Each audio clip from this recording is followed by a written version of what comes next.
एक गुरु का एक शिष्य बहुत ही बाचाल था। वह हर समय बोलता रहता, दिन भर इधर उधर की बातें करता। भिक्षाटन के लिए जाता तो हर घर से एक नई कहानी लेकर आता और आश्रम के दूसरे शिष्यों को सुनाता। एक शिष्य की दूसरे से बुराई करता, चुगली करता और दूसरों के सामने अच्छा बनने का प्रयास करता। खुद के मुंह से ही खुद की तारीफ करता रहता और हमेशा ही खुद को गुरु के सामने सबसे बुद्धिमान और उत्तम शिष्य साबित करने का प्रयास करता। वह खुद को सभी शिष्यों से अलग और श्रेष्ठ मानता था। उसका कहना था कि मैं एक अमीर घर का लड़का हूं।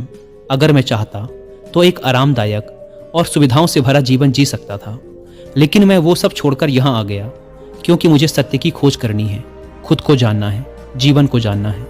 इसीलिए मेरा त्याग तुम सबसे बड़ा है। एक दिन गुरु ने आश्रम के सभी शिष्यों को बुलाकर कहा, आप सभी को अगले 1 माह के लिए कोई न कोई संकल्प लेना है। इससे आपकी संकल्प शक्ति मजबूत होगी और आप में आत्मशक्ति का संचार होगा। आप सभी अपनी अपनी सामर्थ्य के अनुसार कोई सा भी संकल्प ले सकते हैं और 1 माह से पूर्व आप में से जिस चीज का भी संकल्प टूटता जाए वो अपनी पुरानी दिनचर्या में वापस आते जाएं। सभी शिष्यों ने अपनी शक्ति के अनुसार छोटे बड़े संकल्प लिए और गुरु को अपने अपने संकल्प के बारे में बताकर वहां से चले गए। लेकिन वो बातूनी शिष्य खुद को सबसे अलग और बड़ा दिखाना चाहता था। इसीलिए वो सीधे गुरु की कुटिया में पहुंच गया और बोला, मैं कोई छोटा मोटा संकल्प नहीं लेना चाहता, बल्कि खुद की ही भांति एक बड़ा और महान संकल्प लेना चाहता हूं। कृपया आप ही बताएं, क्या संकल्प लेना चाहिए मुझे? उस बातूनी शिष्य की यह बात सुनकर गुरु मुस्कुराए और बोले, क्या तुम मेरे द्वारा दिए गए संकल्प को पूरा कर पाओगे? क्या तुम्हारे लिए उसे पूरा करना संभव होगा? नहीं, वो तुम्हारे लिए संभव नहीं है। तुम उसे पूरा नहीं कर पाओगे, इसीलिए तुम खुद ही कोई संकल्प ढूंढ लो। शिष्य ने कहा, नहीं गुरुदेव, आप जो भी संकल्प मुझे देंगे मैं जरूर उसे पूरा करूंगा। आप बताएं तो सही। गुरु ने कहा, ठीक है, तो तुम अगले 1 माह तक चुप रहोगे, मुंह से एक शब्द भी नहीं निकालोगे। यही तुम्हारा संकल्प है। शिष्य ने कहा, गुरुदेव, यह भी कोई संकल्प है? यह तो बहुत ही आसान है। 1 माह तक चुप ही तो रहना है। कोई बड़ा संकल्प दीजिए जो मेरी योग्यता के लायक हो, जिसे पूरा करने में मुझे समस्या हो। गुरु ने कहा, पहले तुम इस संकल्प को तो पूरा करके दिखाओ। शिष्य ने गुरु की बात मान ली। वह उसी समय चुप हो गया और पलटकर कुटिया से बाहर चला गया। उसे चुप रहना बहुत आसान लग रहा था। उसने एक दिन तो जैसे तैसे चुप रहकर काट लिया, लेकिन दूसरे दिन से उसके मन में ना बोलने का बोझ बढ़ने लगा। तीसरे दिन उसे भारीपन महसूस होने लगा और चौथे दिन उसके अंदर एक अजीब सी बेचैनी होने लगी, क्योंकि आसपास आश्रम के सभी शिष्य एक दूसरे से बातें कर रहे थे। वो भी अपना पक्ष उनके सामने रखना चाहता था, उनकी बोलती बंद कर देना चाहता था, लेकिन उसका संकल्प उसके आड़े आ रहा था। इसीलिए वो पूरे दिन सिर्फ मुंह और आंखें बनाता रहता। इसी तरीके से कुछ दिन और बीते और वह शिष्य बीमार पड़ गया। उसका सर फटा जा रहा था। उसका खाने पीने तक का मन नहीं कर रहा था। वह सिर्फ बोलना चाहता था। वह गुरु के पास गया और उनके सामने बैठकर लिखकर उन्हें बताया, गुरुदेव, मैं बोलना चाहता हूँ। बिना बोले मुझे सांस नहीं आ रही। मेरा दम घुटा जा रहा है। मैं अंदर ही अंदर पागल हुआ जा रहा हूँ। मैं क्या करूँ? संकल्प तोड़ दूं क्या? यह पढ़कर गुरु मुस्कुराए और बोले, संकल्प तो तोड़ने के लिए ही होते हैं, लेकिन जो अपने संकल्प को पूरा कर लेता है वही अपनी आंतरिक शक्ति को बढ़ा पाता है। और जो अपनी आंतरिक शक्ति को बढ़ा लेता है वह समझ और जागृति की राह पर आगे बढ़ जाता है। संकल्प का लेना भी तुम्हारे ही हाथ में था और इसे तोड़ना भी तुम्हारे ही हाथ में है। तुम्हारे बहुत से गुरु भाई अपने संकल्प को तोड़कर अपनी पुरानी दिनचर्या पर वापस आ चुके हैं। अगर तुमसे नहीं हो पा रहा तो तुम भी संकल्प तोड़कर अपनी पुरानी दिनचर्या पर वापस जा सकते हो। लेकिन याद रहे, अगर आज तुम इस छोटे से संकल्प को नहीं संभाल पा रहे तो तुम अपनी बाकी की पूरी जिंदगी को कैसे संभाल सकोगे? मुझे इस पर शक है। बाकी फैसला पूरी तरह से तुम्हारे हाथों में है। गुरु की यह बात शिष्य के दिल में चोट कर गई। वह बिना कुछ बोले वहां से वापस चला गया और खुद को अपनी कुटिया में बंद कर लिया। वह केवल अपने जरूरी कामों के लिए ही कुटिया से बाहर निकलता। बाकी सारे समय कुटिया के अंदर ही बैठा रहता। 15 दिन बीत चुके थे और आश्रम के लगभग सभी शिष्यों का संकल्प अब तक टूट चुका था, लेकिन उस वाचाल शिष्य का संकल्प अभी भी जारी था। संकल्प लेने के बाद से अब तक उसने एक शब्द भी ना बोला था। सारा आश्रम हैरान था कि इतना बोलने वाला इंसान चुप कैसे हो गया। 15 दिन बीतने के बाद वह दोबारा अपने गुरु के पास गया और लिखकर बताया, हे गुरुदेव, मैं बाहर से तो चुप हूँ, लेकिन मेरे भीतर बहुत सी आवाज़ें हैं, बहुत सी चीख पुकार और शिकायतें हैं। मैं अंदर ही अंदर बात करता रहता हूँ। मेरा मन तरह तरह के प्रश्न पूछता रहता है। मैं बाहर से जितना मौन हूँ, भीतर से उतने ही शोर शराबे से भरा हुआ हूँ। मुझे शक हो रहा है, क्या मेरा संकल्प अभी भी जारी है? गुरु ने कहा, हाँ, तुम्हारा संकल्प अभी भी जारी है, लेकिन जब तक लोगों की ये आवाज़ें तुम्हारे कानों में पड़ती रहेंगी, तुम्हारा मन बोलता रहेगा, क्योंकि इसे तो आदत है बोलने की। तुम भले ही बाहर से चुप रहो, लेकिन तुम अंदर ही अंदर बोलते रहोगे। तुम्हें इन बातों से, इन आवाज़ों से दूर जाना पड़ेगा। शिष्य गुरु को प्रणाम कर वहाँ से चला जाता है और सुबह होते ही अपनी कुटिया छोड़कर जंगल की तरफ चला जाता है। कई दिन बीत जाते हैं, संकल्प का समय भी पूरा हो जाता है, लेकिन वो शिष्य लौट कर नहीं आता। आश्रम में सभी को डर था कि कहीं जंगली जानवरों ने उसे खा न लिया हो। इस बीच उसे ढूंढने की बहुत कोशिश की गई, लेकिन वो कहीं नहीं मिला। सभी गुरु भाइयों ने मान लिया था कि जंगली जानवरों ने उसे अपना शिकार बना लिया है, लेकिन गुरु को ऐसा नहीं लगता था। एक दिन आश्रम का एक शिष्य गुरु के पास आया और बोला, गुरुदेव, उस वाचाल शिष्य के साथ क्या हुआ होगा? क्या जानवरों ने उसे मार दिया होगा? गुरु ने कहा, हो सकता है कि जानवरों ने उसे अपना शिकार बना लिया हो, लेकिन उसके ना लौटने की एक दूसरी वजह भी हो सकती है। शायद उसे वो मिल गया है जिसके लिए वो गया था। शिष्य ने पूछा, गुरुदेव, क्या ज़्यादा बोलना इतना हानिकारक होता है? गुरु ने कहा, इंसान के जीवन के बहुत सारे दुखों में से एक दुख ये भी है कि वो कभी चुप नहीं रह सकता, हमेशा कुछ ना कुछ बोलता ही रहता है। सिर्फ हमारे बोलने के कारण हमारे आधे से ज़्यादा दुख पैदा होते हैं। परिवार के अधिकतर झगड़ों की वजह हमारा बेमतलब बोलना ही होता है। हम में से कोई भी चुप नहीं रहना चाहता, हम बस सामने वाले को सुना देना चाहते हैं। जो भी हमारे मन में है सब निकाल कर उसके मन में बैठा देना चाहते हैं, उसे समझा देना चाहते हैं कि देख, तू गलत है और मैं सही। आखिर ये कहाँ तक उचित है, क्योंकि दूसरा भी तो यही कर रहा है। और इस तरीके से सब एक दूसरे की सड़ी गली बातों को ग्रहण कर रहे हैं। फिर समय के साथ उन्हीं बातों की परतों को उकेरते रहते हैं और एक दूसरे को सुनाते रहते हैं।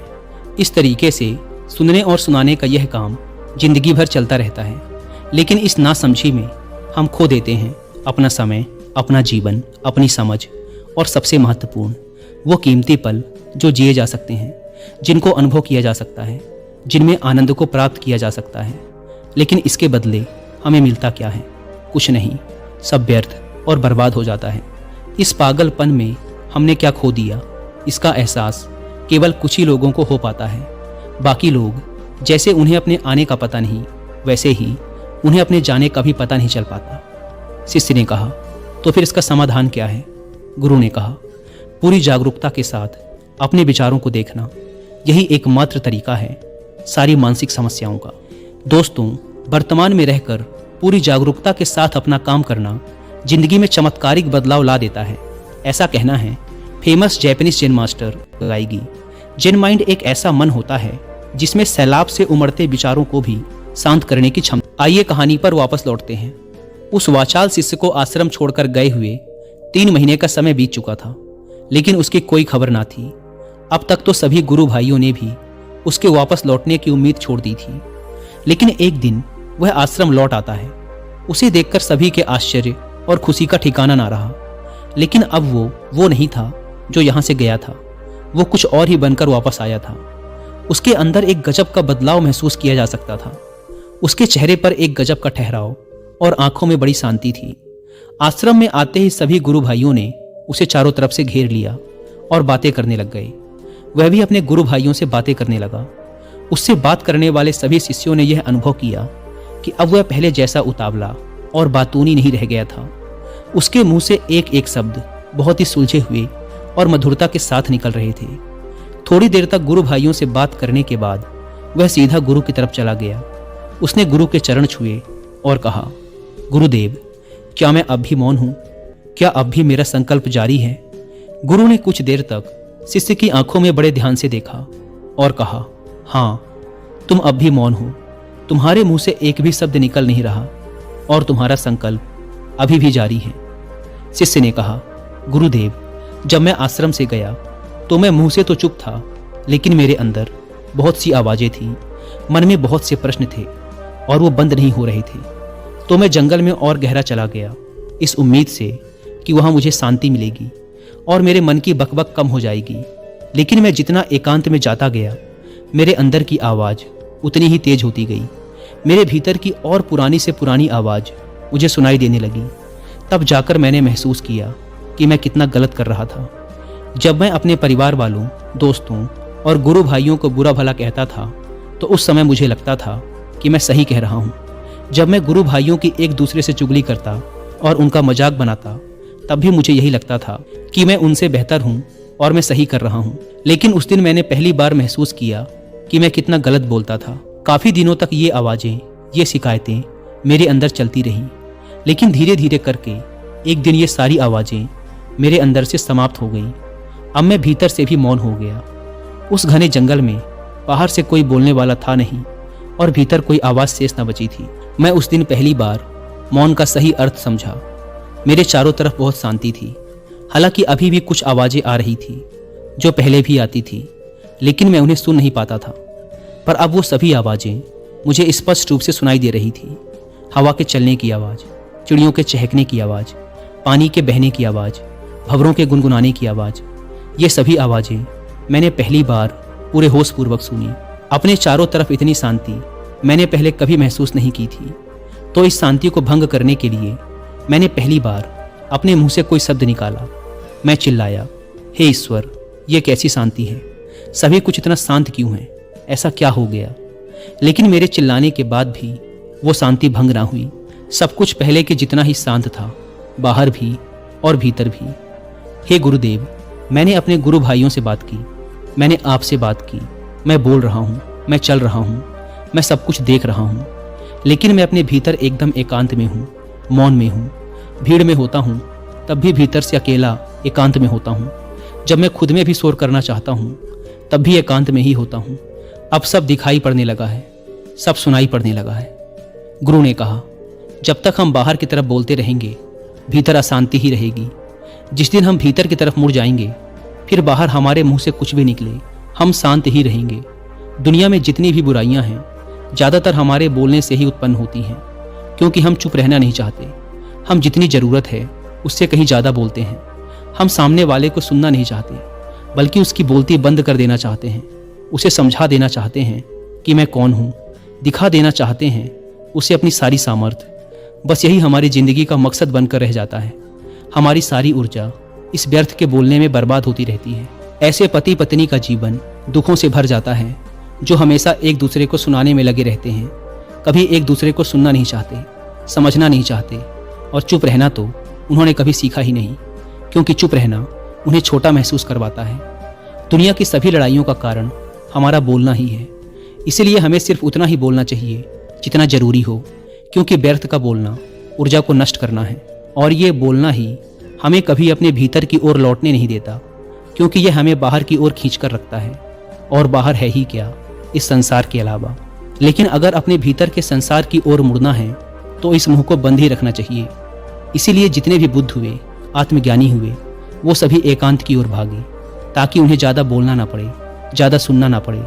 वो एकांत में रहे और शांत रहे, इसीलिए आसानी से भीतर की यात्रा कर पाए।